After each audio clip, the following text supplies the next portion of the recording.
Bienvenidos, estamos aquí congregados virtualmente una semana más para estudiar la palabra de Dios, para continuar con nuestro estudio bíblico. Seguimos en el libro del profeta Isaías. Hoy nos corresponde el capítulo 54. Vamos a pedirle a Dios en oración que nos guíe a través del estudio de su palabra. Bendito y amado Padre, te rogamos en esta hora que tu amor, tu misericordia y tu perdón sean sobre nosotros, que tú bendigas a cada persona que escucha este estudio, que el Espíritu Santo nos guíe a través de tu palabra con todo conocimiento, entendimiento, comprensión, Señor, para que podamos analizar adecuadamente la Escritura, gozarnos en ella, aceptarla, recibirla en el corazón, ponerla por obra en nuestras vidas y compartirla con quien no la conoce. Acompáñanos en este tiempo de estudio, te lo rogamos en el nombre de Cristo Jesús. Amén. Bueno, hermanos, vamos a dar lectura a este capítulo 54. Son 17 versículos. Nos dice el amor de Dios por Israel. Canta, oh estéril, tú que no dabas a luz, rompe en alabanzas y da voces de júbilo, tú que nunca estuviste de parto, porque son más los hijos de la desolada que los hijos de la casada, dice Jehová. Ensancha el lugar de tu tienda, extiéndanse las cortinas de tu habitación. No te detengas, alarga tus cuerdas y fortifica tus estacas, porque te extenderás hacia la derecha y hacia la izquierda, y tu descendencia desposeerá las naciones, y volverán a poblar ciudades desoladas. No temas, porque no serás avergonzada. No te sonrojes, porque no serás insultada, porque olvidarás la afrenta de tu juventud y del oprobio de tu viudez no te acordarás. Porque marido tuyo es tu hacedor, Jehová de los ejércitos es su nombre, y tu Redentor es el Santo de Israel, que será llamado Dios de toda la tierra. Como a mujer abandonada y abatida te vuelve a llamar Jehová, y como a esposa de juventud que ha sido repudiada, dice tu Dios, por un breve momento te abandoné, pero te volveré a recoger con grandes misericordias. En un arrebato de ira, por un breve momento, escondí mi rostro de ti, pero con gran compasión tendré misericordia de ti eternamente, dice Jehová, tu Redentor. Porque esto me será como las aguas de Noé. Juré que las aguas de Noé nunca más pasarían sobre la tierra. Asimismo he jurado que no me enojaré contra ti, ni te reprocharé. Aunque los montes se muevan y tiemblen los collados, mi misericordia no se alejará de ti, ni será anulado mi pacto de paz, dice Jehová, que tiene compasión de ti. Pobrecita, zarandeada por la tormenta y sin consuelo, he aquí yo asentaré tus piedras sobre turquesas, y echaré tus cimientos sobre zafiros, haré tus capiteles de rubíes, tus puertas de carbunclos, y toda tu cerca de piedras preciosas. Y todos tus hijos serán enseñados por Jehová, y la paz de tus hijos se multiplicará. Serás establecida en la justicia, estarás alejada de la opresión, porque no tendrás de qué temer, y del terror, porque no se acercará a ti. Si alguno conspira contra ti, lo hará sin mí. El que conspire contra ti caerá delante de ti. Yo he creado al herrero que aviva las ascuas y forja armas para su obra, pero también he creado al destructor para que los destruya. Ninguna arma forjada contra ti prosperará, y condenarás a toda lengua que se levante en juicio contra ti. Esta es la herencia de los siervos de Jehová, y su victoria de parte mía, dice Jehová. Bueno, bendita sea la palabra del Señor. En el capítulo anterior veíamos la descripción del siervo de Dios, del Señor Jesucristo, su ministerio redentor, y en este capítulo podríamos decir que vemos el resultado de esa obra de redención, las bendiciones para el pueblo del Señor. Empieza con un llamado al cántico. Canta, oh estéril, tú que no dabas a luz. Rompe en alabanzas y da voces de júbilo, tú que nunca estuviste de parto, porque son más los hijos de la desolada que los hijos de la casada, dice Jehová. Cuando nosotros nos vamos a la carta del apóstol San Pablo a los Gálatas, en el capítulo 4, versículo 27, el apóstol Pablo hace referencia a este versículo 1 de Isaías 54, diciendo, las cuales son alegorías, porque éstas representan dos pactos.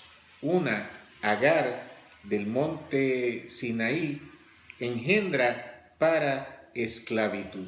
Aquí el apóstol Pablo está haciendo diferencia entre el pueblo de Israel físico y el pueblo de Israel espiritual.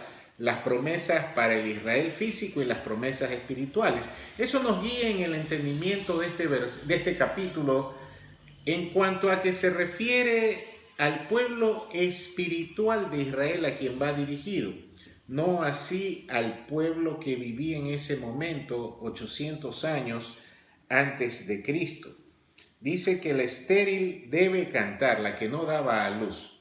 En la cultura judía, la peor deshonra para una mujer era no llegar a ser madre. Mientras más hijos tuviera y mientras más fueran varones, era más bendecida. Entonces una estéril era algo triste. Por eso nos dice este versículo, canta, oh estéril, tú que no dabas a luz, rompe en alabanzas y da voces de júbilo. ¿Por qué? Tú que nunca estuviste de parto, porque son más los hijos de la desolada que los hijos de la casada, dice Jehová.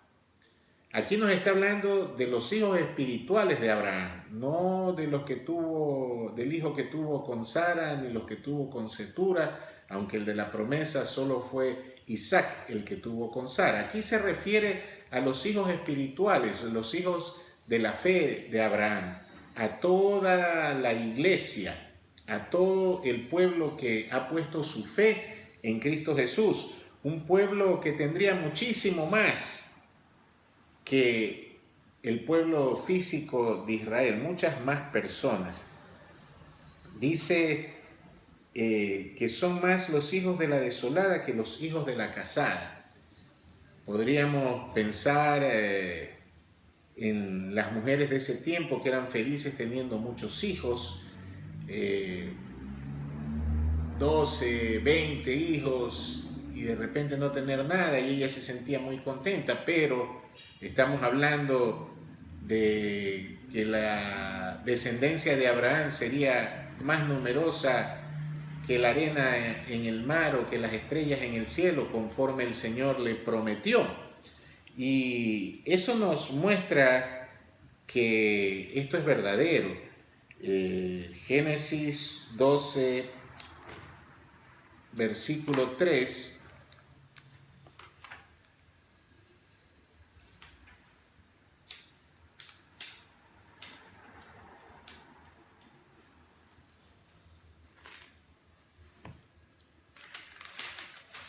Nos dice Génesis 12:3, bendeciré a los que te bendigan y maldeciré al que te maldiga, y en ti serán benditas todas las familias de la tierra.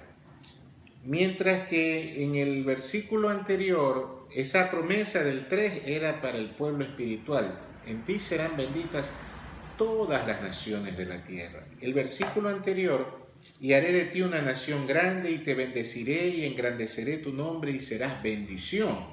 Esta es la promesa física para el Israel, que también ha tenido varios millones de habitantes a lo largo de su historia, una gran nación, pero nada comparado con la promesa de que en ti serán benditas todas las familias de la tierra, algo casi inconmensurable a través de la historia, muy difícil. Ahora vemos en el capítulo 2 de Isaías, volvamos a Isaías 54, nos dice: ensancha el lugar de tu tienda. Estamos hablando del siglo VIII a.C., cuando el pueblo vivía en ciudades amuralladas con casas de piedra. ¿Por qué aquí no hace referencia a los muros o a las casas, sino a las tiendas? Dice: extiéndanse las cortinas, que son las lonas con las que estaban hechas estas carpas, estas tiendas. Porque esto nos recuerda la transitoriedad del hombre sobre este mundo. Nosotros estamos aquí en esta tierra porque el Señor lo ha permitido, para disfrutarla, para recrearnos en la creación, para servir a Dios, pero no es una morada permanente, no es una morada eterna. Por eso aquí habla como los viajeros nómadas que andaban por el desierto con sus tiendas, se instalaban en un lugar, estaban un tiempo y luego se movían a otro lugar. Aquí dice: extiéndense las cortinas de tu habitación, no te detengas, alarga tus cuerdas y fortifica tus estacas. Como era algo provisional, determinaban los límites de la propiedad que transitoriamente ocupaban mediante postes, estacas y cuerdas. Eso marcaba el territorio. No eran los muros definitivos de una ciudad. Luego dice el versículo 3: porque te extenderás hacia la derecha y hacia la izquierda, y tu descendencia desposeerá las naciones y volverán a poblar ciudades desoladas. Bueno, este versículo nos recuerda bastante el mandamiento del Señor, ¿no? En Hechos 1:8: y me seréis testigos en Jerusalén, en toda Judea y en Samaria y hasta lo último de la tierra. Indicando, como dice aquí, tu descendencia desposeerá las naciones, te extenderás hacia la derecha y hacia la izquierda, ¿no? Y volverán a poblar ciudades desoladas. Esto se aplicaba un poco a lo del retorno de Israel después del exilio, porque las ciudades ocupadas por extranjeros serían desocupadas y ellos las volverían a habitar, las ciudades destruidas serían reconstruidas, pero el abarcar desposeerá las naciones, eso no ha ocurrido nunca ni ocurrirá en el Israel físico, pero sí en el Israel espiritual. Luego pasamos al versículo 4, donde nos dice: no temas, porque no serás avergonzada. No te sonrojes, porque no serás insultada, porque olvidarás la afrenta de tu juventud y el oprobio de tu viudez, y del oprobio de tu viudez no te acordarás. Estas expresiones hablan de vergüenza, de burla, de afrenta, de ser alguien objeto del desprecio de los demás. ¿Por qué? Por los errores propios, por las fallas en épocas de juventud. Los jóvenes tienen tanto dinamismo, tanto entusiasmo para todo, para lo bueno y para lo malo. Es lindo ver a la juventud dedicada a cosas buenas, a emprender negocios, a estudiar, a generar nuevo conocimiento, a recorrer el mundo, a enamorarse, a vivir con intensidad, pero muchas veces eso está también orientado hacia lo malo. Y la inmadurez es el talón de Aquiles, el punto débil de la juventud. En la inmadurez se cree que uno está por encima del bien y del mal, más allá de los consejos y las recomendaciones de los mayores, y quieren probar por sí mismos que todo el mundo está equivocado, menos ellos. Y llegamos en nuestros años de juventud a cometer errores muchas veces tremendos, de los que nos arrepentimos el resto de nuestra vida. Y aquí está hablando de la afrenta de la juventud, lo que cometió en su juventud. Pero dice, pronto olvidarás la afrenta de tu juventud, porque cuando el joven cae todo el mundo lo señala, todo el mundo lo apunta con el dedo, es muy vulnerable, está solo. Así es la representación de la caída espiritual, ¿no? Dice también que también se olvidará del oprobio de tu viudez, no te acordarás.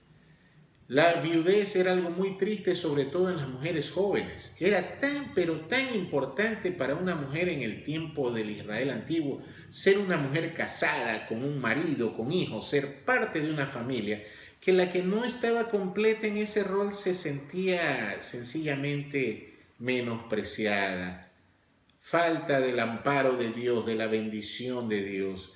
Y aquí nos hace referencia tanto a la que se equivocó y fue humillada públicamente, como a la que enviudó y quedó sola, triste, desamparada.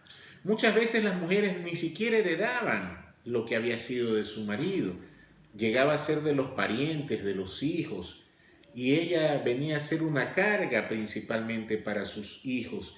Y dentro del machismo de aquel tiempo, muy pocas de las viudas volvían a casarse, porque los hombres querían mujeres vírgenes y sin hijos para esposas, aunque había la ley que el hermano menor tenía que tomar por esposa a la mujer de su hermano mayor ya fallecido. Pero en todo caso no era algo siempre respetado y mucho menos no tenía la misma consideración que la esposa principal, ¿no? Cosas de la cultura de aquel entonces. ¿Por qué ya no debe pasar más vergüenza, no debe recordar la afrenta, la burla, el oprobio? Dice el versículo 5, porque marido tuyo es tu hacedor, Jehová de los ejércitos es su nombre. Esto es lo que dice. Ya no es desamparada, ya tiene quien saque la cara por ella.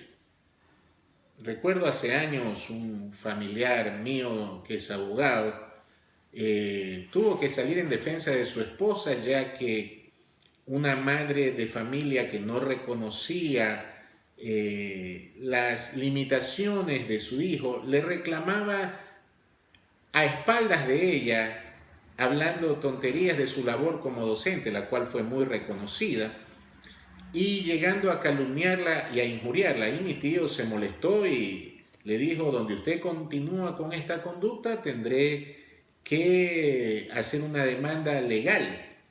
Y la señora se asustó y pidió disculpas y paró de injuriar, porque tenía un marido que la defienda, quien saque la cara por ella. Y esa es la figura que Dios usa.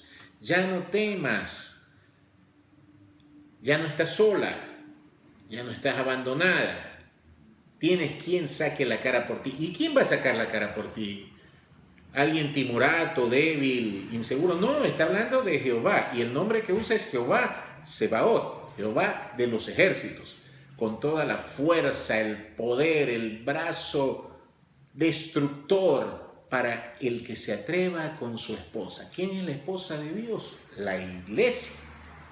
La iglesia no está sola, no está desamparada. La iglesia tiene quien la defienda. Tiene a su Señor Jehová Sebaot, Jehová de los ejércitos.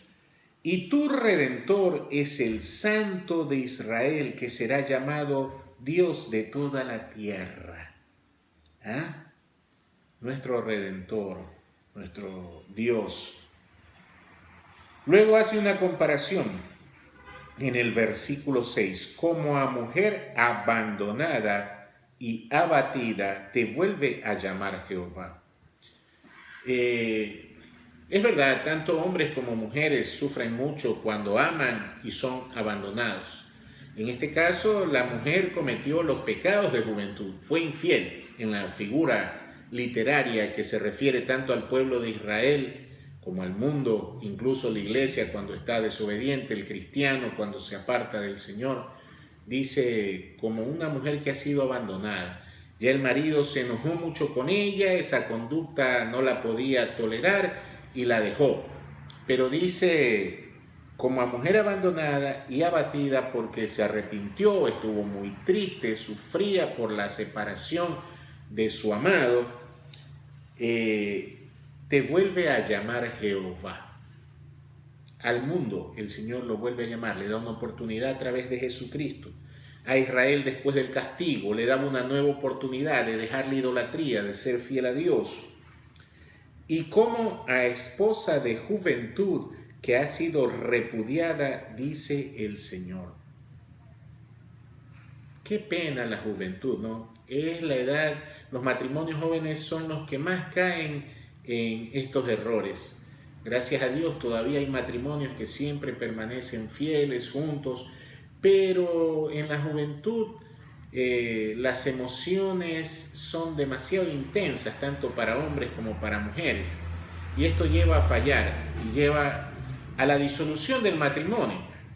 Porque nuestro Señor Jesucristo dijo en Mateo 19 que no está permitido el divorcio, salvo por causa del pecado sexual, de la fornicación. Por eso sí se permite, porque eso rompe la unidad. Como dice la palabra, los dos serán una sola carne. Si llega otro ya no hay unidad, ¿no?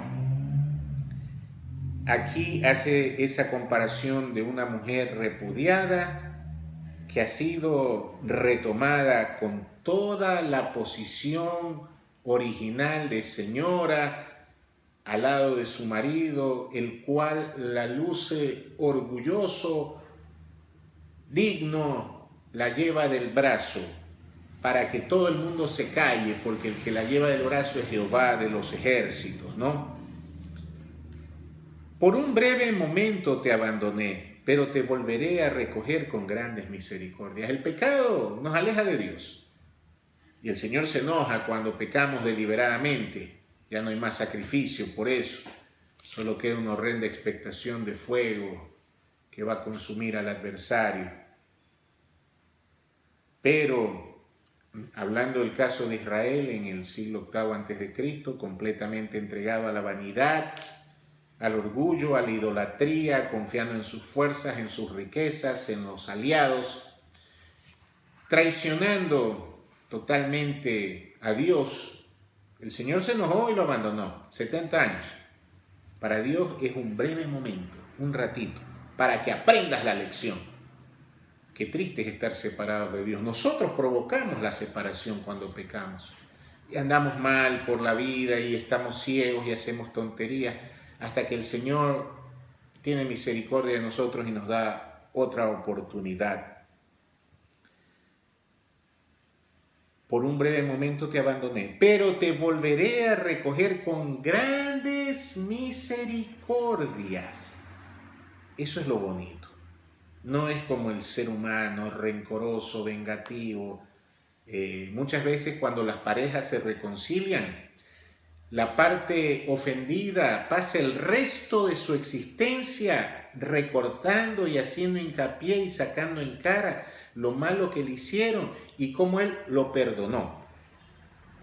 Aquí dice, te volveré a recoger con grandes misericordias, sin reproches, sin rencores, sin limitaciones en su amor, con toda clase de bendición.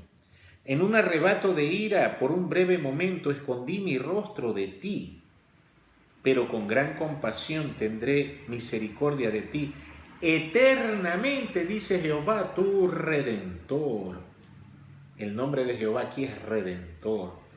Y está hablando de que si bien por un momento estuvo separado de quien lo ofendió, sea el pueblo de Israel del siglo octavo, sea la humanidad, sea su iglesia, sea usted, sea yo, con gran compasión tendré misericordia de ti eternamente. Si bien el momento de la ira de Dios dura un tiempo hasta que recapacitemos, hasta que reflexionemos, hasta que reconozcamos el error y corrijamos, pero la misericordia de Dios es eterna. Eso lo dice Jehová, tu Redentor. Y aquí pone una comparación, porque esto me será como las aguas de Noé.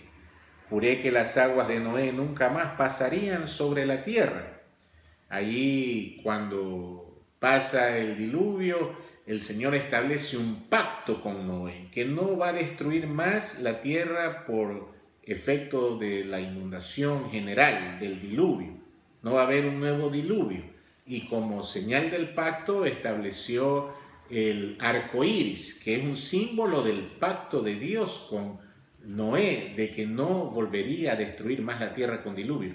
No es símbolo de aceptación de toda clase de maldad, no es símbolo de homosexualidad, no es símbolo de multinacionalidad, no es símbolo de nada de eso. Es el pacto de Dios con Noé de no volver a castigar al mundo de esa manera. Así como el Señor le prometió esto a Noé, así mismo he jurado que no me enojaré contra ti ni te reprocharé, aunque los montes se muevan y tiemblen los collados, mi misericordia no se alejará de ti, ni será anulado mi pacto de paz, dice Jehová, que tiene compasión de ti. Bueno, esto nuevamente se refiere más a el Israel espiritual, al pueblo ya salvo por la obra redentora de Jesucristo. El pueblo de Israel volvería a fallarle a Dios y el Señor se enojaría nuevamente. Sería destruido, prácticamente exterminado en el año 70 por parte del Imperio Romano y no sería hasta 1948, casi 2000 años después, que volvería a ser nación. Entonces eso no aplica realmente para el pueblo de Israel. Lo que sí aplica es para el Israel espiritual, ¿no? Para los hijos de Dios, quienes están dando frutos dignos de arrepentimiento, quienes sirven a Dios, quienes obedecen a Dios porque son verdaderamente hijos, ¿no? Para ellos es mi misericordia, no se alejará de ti, ni será anulado mi pacto de paz, dice Jehová, que tiene compasión de ti. Y eso es por la obra de Jesucristo, por el sacrificio perfecto de nuestros pecados, porque nosotros seguimos ofendiendo a Dios. Involuntariamente la iglesia, los santos de Jesucristo, y quienes han decidido rechazar a Dios lo hacen voluntariamente, ¿no? Dice el versículo 11, pobrecita, zarandeada por la tormenta y sin consuelo, he aquí yo asentaré tus piedras sobre turquesas y echaré tus cimientos sobre zafiros. Aquí esto nos recuerda al Apocalipsis, la descripción de la Nueva Jerusalén, ¿no? Después de que se haya alejado de Dios, se haya sufrido la separación de Dios, luego, cuando viene la redención, la misericordia, dice, yo asentaré tus piedras sobre turquesas y echaré tus cimientos sobre zafiros, como la Jerusalén celestial, ¿no? Haré tus capiteles de rubíes, tus puertas de carbunclos. El carbunclo es una piedra preciosa color rojo, muy bonita. Y toda tu cerca de piedras preciosas. Eso obviamente no se refería bajo ningún concepto al Israel físico. Es totalmente relativo al Israel espiritual. Porque jamás el Israel físico, ni en los tiempos de esplendor de Salomón, tuvo esta magnificencia. Esto solo nos dice la Biblia, será en la Jerusalén que descenderá del cielo. Y todos tus hijos serán enseñados por Jehová, y la paz de tus hijos se multiplicará. El Señor Jesús citó este versículo en Juan 6, 44 y 45, donde dice, ninguno puede venir a mí si el Padre que me envió no le trajere, y yo le resucitaré en el día postrero. Escrito está en los profetas, y serán todos enseñados por Dios. Así que todo aquel que oyó al Padre y aprendió de él, viene a mí. Una vez más, no es el hombre el que enseña. Si alguien enseña de sí mismo está mal. Es Dios Padre quien enseña a través de su palabra, inspirada por el Espíritu Santo. Y es lo que refiere tanto en el tiempo de Israel como en el tiempo de la iglesia, citado por Jesús. Todos tus hijos serán enseñados por Jehová, y la paz de tus hijos se multiplicará. La paz es uno de los regalos más valiosos que Dios tiene para el hombre. La paz que nos trae esa confianza absoluta en Dios, en Jehová de los ejércitos que nos defiende, en que somos salvos por la obra de Jesucristo. Por lo tanto, no hay nada que temer. Dice, serás establecida en la justicia. Cada quien recibirá lo que le corresponde y seremos defendidos también, ¿no? Estarás alejada de la opresión porque no tendrás de qué temer y del terror porque no se acercará a ti. Lo que decíamos hace un momento. Al tener toda la confianza puesta en Dios, al tener asegurada la vida eterna, al saber que Jehová nos defiende, que nos hace justicia, que nos trae paz, ¿por qué temer? ¿Por qué aterrarse? ¿Por qué asustarse? Eso es no haber comprendido el mensaje de Dios, eso es no haber tenido la fe necesaria en Dios. Y dice la Biblia que si alguien tiene falta de fe, pídasela a Dios para no temer. Si alguno conspira contra ti, lo hará sin mí. Sí, el siervo de Dios sufre ataques incluso de sus hermanos, algunos que son infiltrados dentro del cuerpo de Cristo. Arman planes para destruir a los siervos de Dios, pero dice, si alguno conspira contra ti, lo hará sin mí. No se crea que si usted está armando algo contra un siervo de Dios, va a prosperar. No, Dios estará contra usted, no a favor de usted. Dice, el que conspirare contra ti caerá delante de ti. El Señor no bendecirá la maldad. El Señor protegerá a sus siervos. Yo he creado al herrero que aviva las ascuas y forja armas para su obra, pero también he creado al destructor para que los destruya.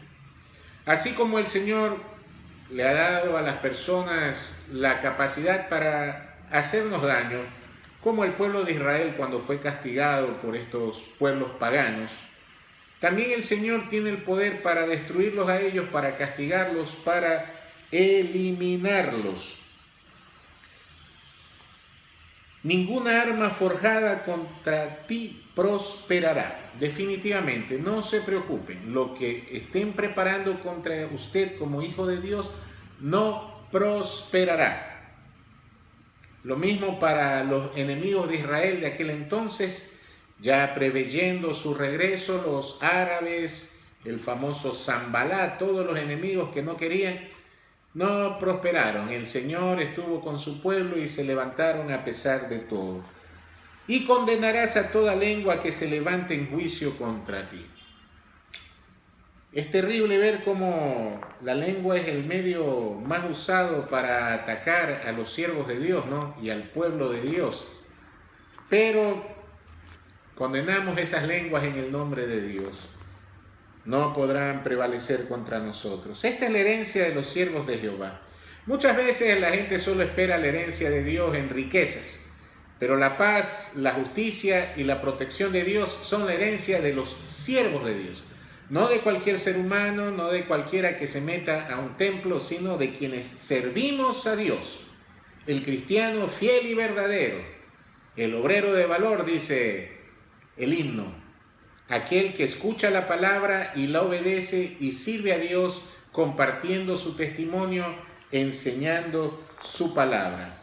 Y su victoria de parte mía, dice Jehová. El poder servir a Dios es una victoria, la victoria que Dios nos da. victoria sobre el pecado, victoria sobre nuestra propia carne, victoria sobre el mundo que nos acosa. Nadie quiere que sirvamos a Dios, así como todo se oponía a que Jesucristo cumpla su misión, sirva al Padre, pero no se pudo detener. La victoria viene de Dios y nuestra victoria es poder servir a Dios. Un capítulo de alegría, de esperanza, porque nos dice las bendiciones que provoca la redención recibida por medio de nuestro Señor y Salvador Jesucristo. Esto ha sido el capítulo 54. La próxima semana continuamos con el 55. No se olviden de repasar lo que hemos visto, de ir avanzando en lo que sigue y de que cualquier duda, inquietud, pueden hacerla al WhatsApp del Grupo Estudio Bíblico, al WhatsApp de la iglesia, a mi número de teléfono o de cualquier otra manera. No hay ningún problema, estamos para aprender juntos. Si alguien tiene alguna observación, un comentario, con toda confianza esperamos su participación. Esto es todo por el día de hoy. Dios mediante, estaremos la próxima semana continuando con el estudio del libro de Isaías.